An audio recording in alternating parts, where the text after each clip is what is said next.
BMC जर्जर इमारतों का वर्गीकरण करती है, नोटिस जारी करती है, लेकिन महापौर सुनील प्रभु ने राज्य सरकार से जर्जर इमारतों को खाली करवाने का अधिकार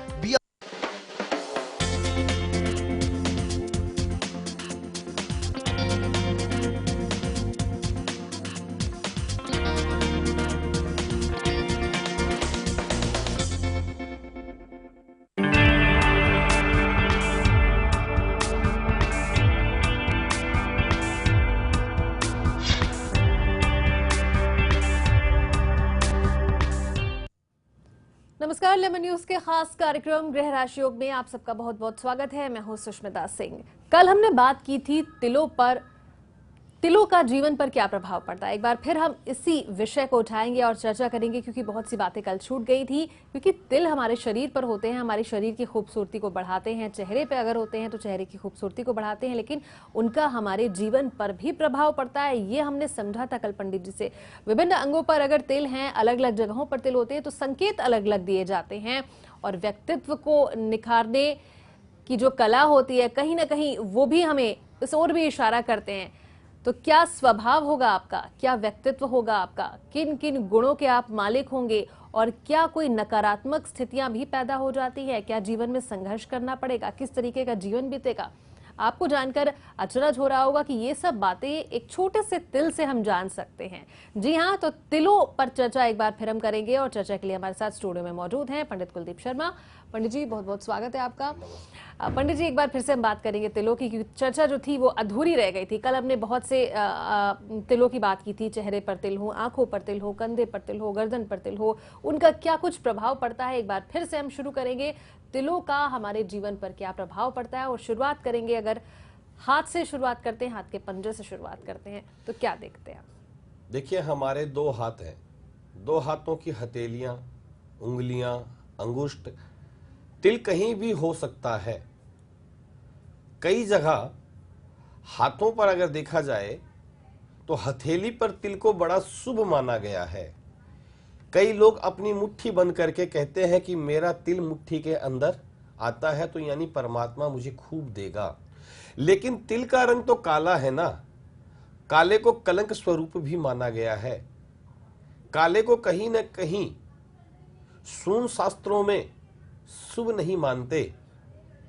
काला एक नजर उतारने के काम में आने वाला होता है। तो तिल अगर हथेली के अंदर है तो वह तिल शुभत्व योग नहीं देता, क्योंकि हथेली पर सभी ग्रहों का प्रभाव होता है।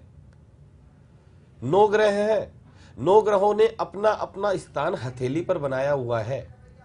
जब ही तो कभी रत्न पहनाते हैं तो मोती चिटली अंगुली में ही क्यों, और पुखराज पहली उंगली पे ही क्यों, नीलम बीच वाली अंगुली पे ही क्यों? तो क्योंकि यहां पर ग्रहों से सीधा डायरेक्ट कनेक्शन होता है। अगर हथेली के अंदर कहीं भी तिल हो या हथेली के पीछे की साइड में कहीं भी तिल हो तो वह तिल कहीं ना कहीं अशुभता का संकेत देता है, कहीं ना कहीं हमारे शुभत्व योगों को वह खत्म कर देता है। जिनके आगे पीछे तिल हो हथेली के, तो वह व्यक्ति जीवन में संघर्ष के साथ ही आगे बढ़ते हैं, उनके जीवन में संघर्ष बना रहता है। बिल्कुल। तो तिल अगर आपकी हथेली में, और हथेली में माना जाता है कि 9 ग्रहों का समावेश होता है, तमाम जो लकीरें होती हैं वो कहीं ना कहीं ज्योतिष के लिहाज से बहुत सी बातें बताती हैं। तो ऐसी धारणा आमतौर पर थी कि अगर हथेली पे तिल हो तो अच्छा होता है, धनी होता है इंसान, लेकिन ऐसी धारणा गलत है, चूंकि ये शुभ संकेत नहीं देता है। अगर हथेली के अंदर तिल है और हथेली के ऊपर तिल है तो भी ये शुभ संकेत नहीं देता है। कहीं ना कहीं इससे आपको कठिनाइयां ही सामने आएंगी। आगे बढ़ेंगे और अब हम उंगलियों की बात करेंगे पंडित जी। तो सबसे पहले पहली उंगली की बात करेंगे, तर्जनी उंगली की। अगर तर्जनी उंगली पर तिल होता है तो इसके क्या प्रभाव होते हैं, क्या संकेत देता है? देखिए, तर्जनी उंगली जो हमारी ये पहली उंगली है, इस उंगली पर बृहस्पति का पर्वत है, और यहां पर अगर तिल बना हुआ है तो वह कहीं न कहीं हमारे आत्मविश्वास को कमजोर कर देगा। बृहस्पति कमजोर हो जाएंगे, और बृहस्पति कमजोर होंगे तो ज्ञान की वृद्धि रुक जाएगी, पढ़ाई में रुकावट आ सकती है। पढ़ लिए तो पढ़ने के बाद में एक होती है पढ़ाई से मिला हुआ ज्ञान, एक होता है सामाजिक ज्ञान। तो कहीं ना कहीं सामाजिक ज्ञान से ऐसा व्यक्ति कटता चला जाता है। साथ साथ में ऐसे व्यक्तियों को अगर पूर्वजों के द्वारा धन प्राप्ति होती है तो वह कितना भी धन कमा ले या प्राप्त हो जाए, वह धन धीरे धीरे धीरे धीरे उससे निकलते हुए जीवन में वह एकदम दारिद्र्य योग के पास पहुंच जाते हैं। बिल्कुल। तो आपकी अगर तर्जनी उंगली यानी पहली उंगली में तिल है तो ये भी ठीक संकेत नहीं देता है, क्योंकि आप धन कमाएंगे जरूर लेकिन आपको धन की हानि होगी, आपके पास धन टिकेगा नहीं। और भी उंगलियां अभी बाकी हैं, उंगलियों पर तिल के क्या संकेत होते हैं ये हम जानेंगे पंडित जी से, लेकिन इस वक्त हमारे साथ कॉलर जुड़ गई है बोरीवली से भावना। उनका सवाल पहले ले लेते हैं। जी भावना जी। भावना बोल रही हूँ और मेरा बेटे के लिए मुझे पूछने का है। जी पूछिए। उसका मैंने उसके पिताजी के साथ अलव उसका हाँ। बर्थडे है 17/11/1981 जी समय बताएं। और समय है रात को 11:06।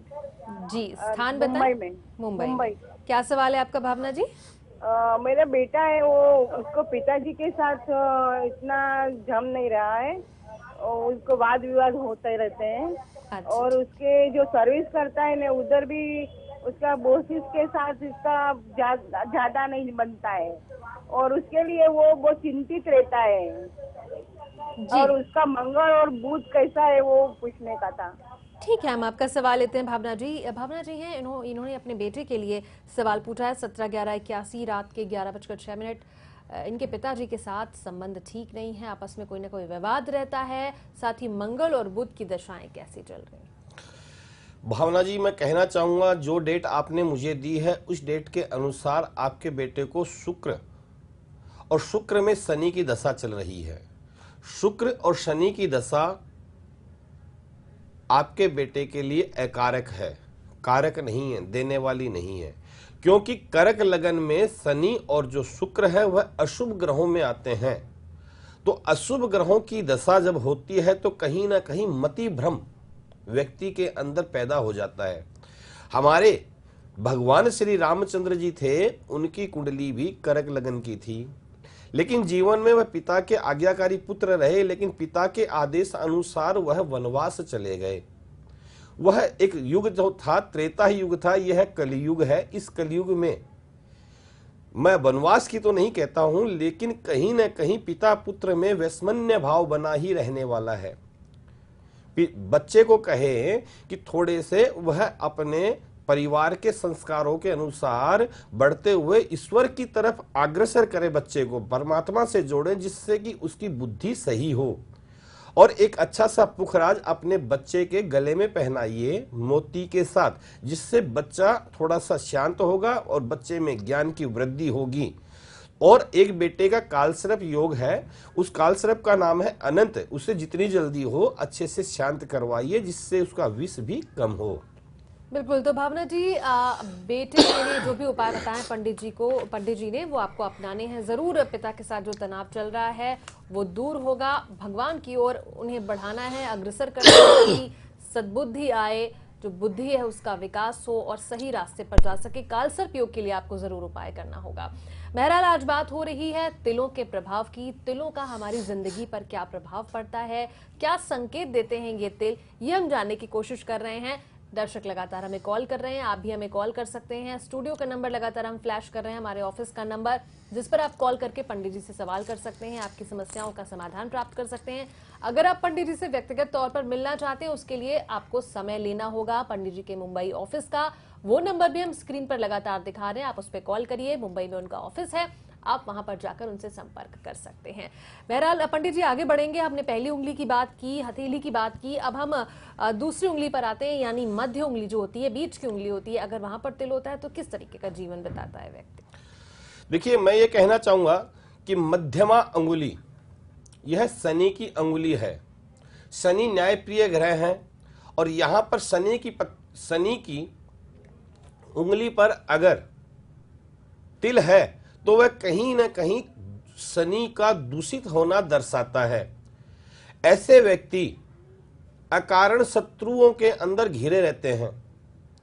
ऐसे व्यक्ति अनेकों बीमारियों से ग्रसित रहते हैं। ऐसे व्यक्ति दारिद्र होते चले जाते हैं। ऐसे व्यक्ति केस मुकदमे पुलिस, अस्पताल, इनसे इनका संबंध बहुत नजदीक का हो जाता है।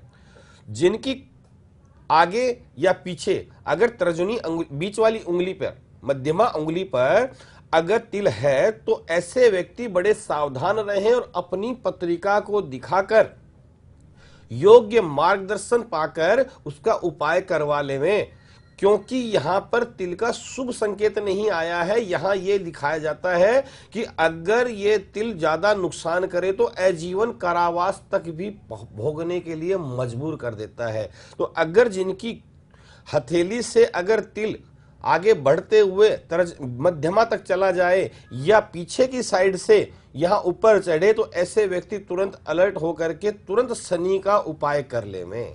बिल्कुल, तो अगर मध्यम उंगली पे आपके तिल है तो आपको शनि का उपाय करना है। चूंकि शनि के उपाय अगर आप नहीं करेंगे तो ये कहीं ना कहीं आपके लिए हानिकारक साबित हो सकता है, अशुभ संकेत देता है मध्य उंगली पर तिल होना।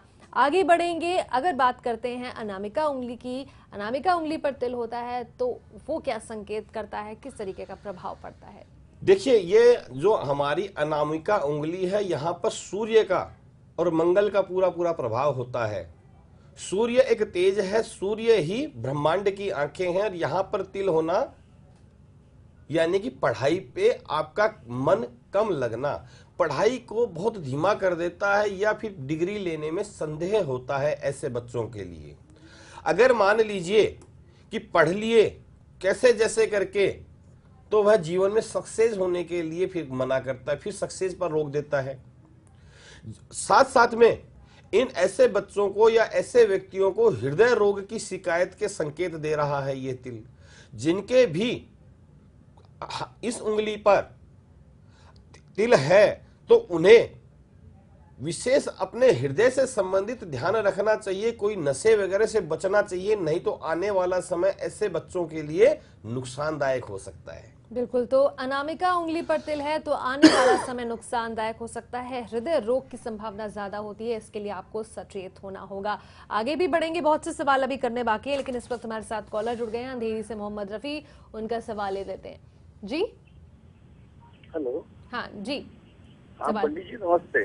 नमस्ते जी, मेरा नाम मोहम्मद रफी है। मेरे को अपनी उम्र का कोई अंदाजा नहीं है कि कितने तारीख को पैदा हुआ हूँ। तकरीबन 55 साल के ऊपर की मेरी उम्र है। पिछले 8 महीने से साहब मैं काफी परेशान है। एक कर्जे से निकलता दूसरे से फंसता हूँ, दूसरे से निकलता हूँ, तीसरे में फंसता हूँ, चौथे से निकलता हूँ, 5वें फंस रहा है। ना जाने क्यों ऐसा हो रहा है, बस मुक्ति पाना जा रहा कर्जे से, फिर कर्जे चढ़ जाता था जी। बाकी आप जानते कि हम लोग इस चीज को ट्रस्ट नहीं करते, फिर भी अक्सर आपका चैनल देखता हूँ तो बोला चलिए इस बार मैं भी शायद अपनी किस्मत पर एक बार जुआ खेल के देखूंगा।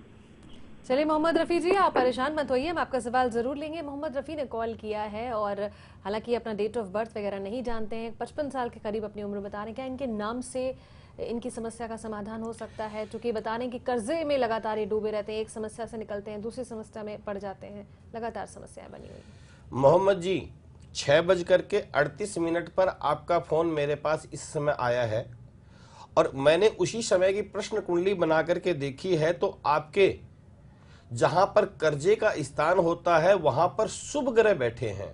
तो कहते हैं कि अगर शुभ लोग जहां चले जाएं या शुभ लोग जहां बैठते हैं उस चीज की वृद्धि करते हैं। तो शुभ जो ग्रह है वह शुक्र है, वह उच्च के बैठे हैं और उच्च के बैठ करके वह कहीं ना कहीं कर्जे और बीमारी को दोनों को बढ़ा रहे हैं। अब कर्जा बढ़ रहा है, बीमारी बढ़ रही है, तो कहीं ना कहीं शत्रु भी पैदा हो रहे हैं, मांगने वाले वो शत्रु हो गए।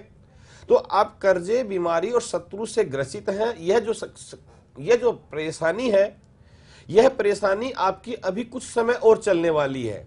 मैं आपको छोटा सा उपाय बताऊंगा, वह छोटा सा उपाय आप करें। क्या करें? शुक्रवार के दिन आप हाजी अली या कोई भी आपके नजदीक की दरगाह पर चले जाएं और जाकर के वहां एक चद्दर अपनी मन्नत के साथ, फूलों के हार, अगरबत्ती के साथ उनको अर्पित करके आए।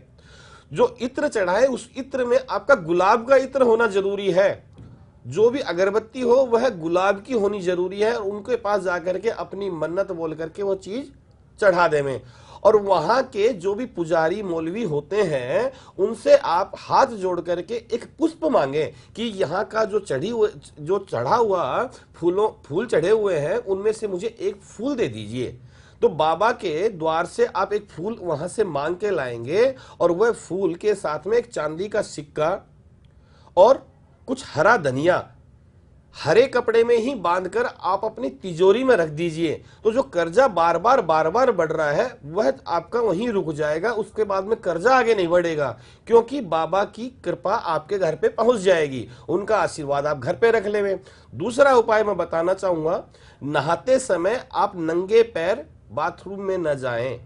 उस समय आपके पैरों में चप्पल होनी जरूरी है या मैट बिछा हुआ होना चाहिए। जिस समय आप नहा रहे हैं उस समय आप बिल्कुल अपनी पगथली जो है, पैरों की जो थली होती है, वह जमीन को टकराने न दें गीली। इससे क्या होगा कि वो शुक्र का जो कुप्रभाव आप पर आया हुआ है वह कट जाएगा और आपका जीवन धीरे धीरे स्वास्थ्य को लेकर के, धन को लेकर के और बीमारी को लेकर के आप तीनों से ही फायदा पाएंगे और भगवान आपका कल्याण करेंगे। बिल्कुल। तो मोहम्मद रफी जी, आपको परेशान होने की जरूरत नहीं है। बीमारी को लेकर जो चिंताएं बनी हुई या फिर कर्जे को लेकर जो चिंताएं बनी हुई हैं वो जायज जरूर हैं, लेकिन उपाय भी हमने पंडित जी से जाना है।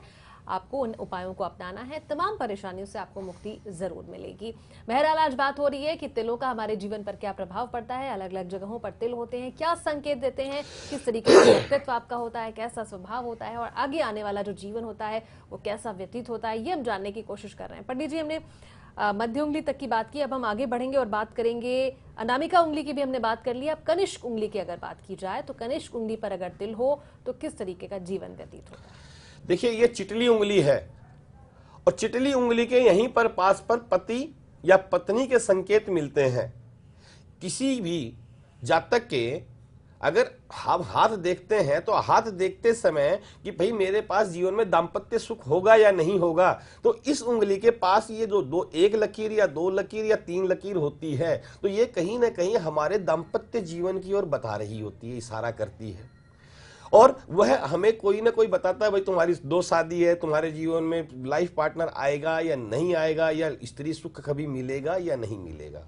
अब यहीं पर अगर तिल है तो सचेत हो जाएं, महिलाओं के द्वारा आप कलंकित हो सकते हैं। पति पत्नी में आपस में मन मुटाव के संकेत बन रहे हैं यहां पर।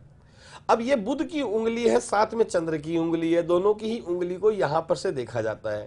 तो चंद्रमा और बुध इन दोनों में आपस में कभी भी नहीं बनती। चंद्रमा बुध को अपना मानता है लेकिन बुध चंद्रमा को कभी नहीं मानता, यानी कहीं ना कहीं हमारी बुद्धि भी कुंठित होती चली जाती है। जिनके आगे या पीछे तिल हो तो ऐसे व्यक्तियों का दाम्पत्य जीवन के साथ साथ महिला वर्ग में भी सदा अपमान और अपयश मिलता रहता है। जिनके यहां पर तिल हो वह महिलाओं के साथ अपने संबंधों को एक निश्चित दूरी तक रखे, कहीं भी इस तरीके से न बढ़े कि कहीं कल को आप बदनामी के शिकार हो जाए। बिल्कुल। तो कनिष्क उंगली पर अगर तिल हो तो आपको सावधान होने की जरूरत है, क्योंकि जीवन साथी के साथ आपका विवाद हो सकता है, कलह रह सकती है, और इसलिए अभी से सचेत हो जाएं और उसी के अनुसार थोड़ा सावधानी बरतते हुए काम करें, बातें करें और अपने व्यवहार को भी सीमित करें। आगे बढ़ेंगे और अब बात करेंगे अंगूठे की। अगर अंगूठे पर तिल हो पंडित जी तो क्या संकेत मिलते हैं? देखिए, यह अंगूठा जो है ये शुक्र पर्वत के ऊपर है। अब अंगूठे पे अगर तिल इधर है या इधर है तो कहीं ना कहीं आपके सुखों में आग लगाने के लिए ये तिल आया है। वह ये कह रहा है कि मैं आपको आपके जीवन में सुख की हमेशा कमी रखूंगा, लग्जरी जीवन नहीं दूंगा। आप गाड़ी लाने जाएंगे, आपका विचार है BMW लेके आए, लेकिन गए तो BMW का बजट गड़बड़ा गया और लेकर के कोई हल्की गाड़ी आ गए। नई लाने गए और मिल गई पुरानी, यानी कि सोचते बहुत अच्छी है, नया मकान लेने के लिए गए मिला पुराना। नया हर चीज में पुरानी चीजों का मिलना। साथ साथ में ये अंगुष्ठ जो है ये शुक्र के ऊपर होने के कारण कहीं ना कहीं हमारे गुप्त रूप से होने वाली बीमारियां, नाभि से नीचे की तकलीफों को ये संकेत दे रहा होता है। तो यानी कि जीवन में आप वैवाहिक सुख कम भोग पाएंगे, शारीरिक शक्ति कमजोर होगी अगर यहां पर तिल है तो, साथ साथ में आपका लग्जरी जीवन कमजोर रहेगा। बिल्कुल, तो कहीं ना कहीं अगर अंगूठे पर भी तिल है तो कष्टदायी जीवन व्यतीत हो सकता है, ये भी कोई शुभ संकेत नहीं देता है। आगे भी बढ़ेंगे, अभी और बहुत सी बातें करनी है, बहुत सी चर्चाएं करनी है, बहुत से सवाल करने हैं पंडित जी से, लेकिन इस वक्त हमारे साथ जयपुर से एक कॉलर जुड़ गए हैं, हम उनसे बात करते हैं। जी मैडम। हाँ जी, अपना नाम बताएं। प्रणाम गुरु जी। राम राम जी। गुरु जी, मेरे को मेरे भाई के बारे में पूछना है। जन्म तारीख बोलो। 18 मार्च 1976। 1976। जी, समय बताइए। 5:20। जी, स्थान बताइए। सीकर, राजस्थान। जी, क्या सवाल है आपका? जो मेरे भैया ने पढ़ाई खूब की है, लेकिन उनका गवर्नमेंट जॉब में नंबर नहीं आया। अभी प्राइवेट कॉलेज में वो टीचिंग करते हैं। अच्छा, फिर भी उससे संतुष्ट नहीं। अभी बिजनेस करने का सोच रहे, क्या करें? अभी उनका टाइम बहुत खराब चल रहा है। मतलब जी बिल्कुल ठीक है, हम आपका सवाल लेते हैं। अपने भाई के लिए कॉल कर रही हैं। 18 मार्च 1976 शाम के 5:20, सीकर राजस्थान में जन्म हुआ है इनके भाई का। पढ़ाई अच्छी की है, अच्छी शिक्षा दीक्षा है, लेकिन उन्हें उसके मुताबिक फल नहीं मिल रहा है। अब ये बिजनेस का सोच रहे हैं, चूंकि प्राइवेट कंपनी में काम कर रहे हैं, तो क्या बिजनेस में सफल हो पाएंगे, भविष्य को लेकर चिंतित है। सिंह लग्न आपके भाई का है और सिंह लग्न में जो दशाएं चल रही हैं, उन दशाओं के अनुसार मैं कहना चाहूंगा कि शनि की दशा शुभ नहीं आती। सिंह लग्न वालों के लिए शनि हमेशा मार्केश होते हैं। शनि का जो कुप्रभाव होने के कारण साथ साथ में इनको 7.5 भी चल रही है। शनि की महादशा, शनि की 7.5, तो तुरंत एक 7.5 का उपाय करें। शनि मंदिर में जाएं, जाकर के तेल चढ़ाएं, उनसे प्रार्थना करें, शनि के जाप करें।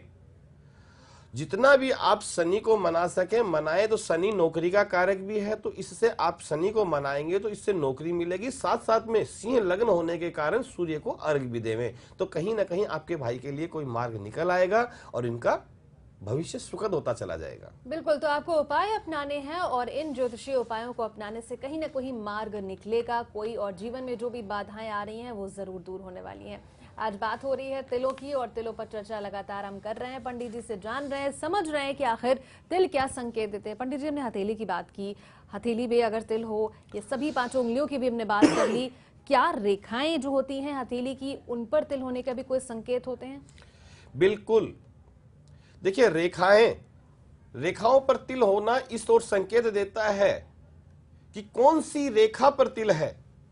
सबसे पहली बात जाननी होगी कि हाथ में जो रेखा है, मंगल रेखा, सूर्य रेखा, हृदय रेखा, साथ साथ में जीवन रेखा। तो देखिए, सबसे पहले मैं बताना चाहूंगा कि अगर आपके जीवन रेखा पर कहीं तिल है तो वह संकेत दे रहा है कि जिस समय आपका जीवन जैसे जैसे आप व्यतीत करते हुए उस तिल के स्थान तक पहुंचेंगे, उस समय कोई बहुत बड़ा एक्सीडेंट, कोई बहुत बड़ी दुर्घटना या अकाल मृत्यु के संकेत वह तिल आपको दे रहा है। तो अगर जिनकी जीवन रेखा पर कोई तिल हो, ऐसे व्यक्ति शंकर भगवान की पूजा करें, महामृत्युंजय के जाप करें, जाप करवाएं, शिव भक्त बन करके अपनी आयु के लिए परमात्मा से कामना करें, जिससे कि कहीं अल्पायु योग हो या बहुत बड़ी बीमारी का योग हो तो वह आपका कट सकता है।